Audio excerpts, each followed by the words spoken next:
இன்னைக்கு புதன்கிழமைங்கிறதுனால சந்தைக்கு போயிட்டு வந்தேன். வரும்போது அளவா காய்கறி வாங்கிட்டு வந்தேன். என்ன தேவையோ அத மட்டும் வாங்கிட்டு வந்தேன். மறக்காம பூ வாங்கிட்டு வந்தேன். ஏன்னா நாளான்னைக்கு வெள்ளிக்கிழமை. அதனால நாளைக்கு பூ விலை ஜாஸ்தியா இருக்கும் அப்படின்னு சொல்லிட்டு.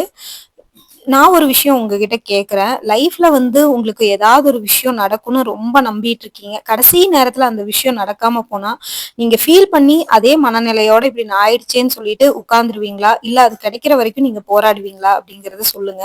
நான் என்ன நினைக்கிறேன் அப்படிங்கிறத அடுத்த வீடியோல சொல்றேன். பொதுவா ஒரு விஷயம் நம்மளுக்கு நடக்கல அப்படின்னா, அத பத்தி நெனச்சு நெனச்சு நம்ம ஃபீல் பண்ணிட்டே, அதாவது பாஸ்ட்ட நெனச்சுட்டே பாத்தீங்கன்னா, ஃபியூச்சரையும் வேஸ்ட் பண்ணுவோம். அதே மாரி தான் பல பேரும் இருக்கும். நானும் அந்த மாரி தான் நெறைய விஷயங்கள நான் லைஃப்ல ஃபேஸ் பண்ணியிருக்கேன். ஆனா, அதுல கிடைச்ச எனக்கு அனுபவம் பாத்தீங்கன்னா, என்ன அடுத்தடுத்த விஷயத்துல கொண்டு போறக்கு எனக்கு ரொம்பவே ஹெல்ப்ஃபுல்லா இருந்துச்சு.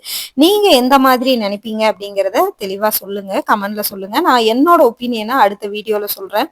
பொதுவா எனக்கு இந்த யூடியூப்ல வந்ததுக்கு அப்புறமே பாத்தீங்கன்னா, முகம் தெரியாத பல நண்பர்கள் எனக்கு வாட்ஸ்அப்லயே ஆகட்டும், கமெண்ட்லயே ஆகட்டும் எனக்கு மெசேஜ் பண்றீங்க. நான் சொல்ற நெறைய விஷயங்கள் உங்களுக்கு புடிச்சிருக்கு. அதுவே எனக்கு பாத்தீங்கன்னா, ரொம்ப இதா இருக்கு. நம்ம பிராக்டிகலா பேசுற சில விஷயங்கள் புடிச்சு நீங்க என்ன கமெண்ட் பண்றதும், அதே மாதிரி எனக்கு பிறந்தநாள் முந்தானேத்து வந்தப்போ அவ்ளோ பேர் விஷ் பண்ணியிருந்தீங்க. நான் எடுத்த உடனே பார்த்த மெசேஜ் பாத்தீங்கன்னா, என்னோட டயட் குரூப்ல இருந்து மெசேஜ் பண்ணியிருந்தாங்க காலையிலேயே. அதுவும் சரி, என்னோட சப்ஸ்கிரைபரும் ஃபர்ஸ்ட் விஷ் பண்ணது எனக்கு ரொம்ப பிடிச்சிருந்தது.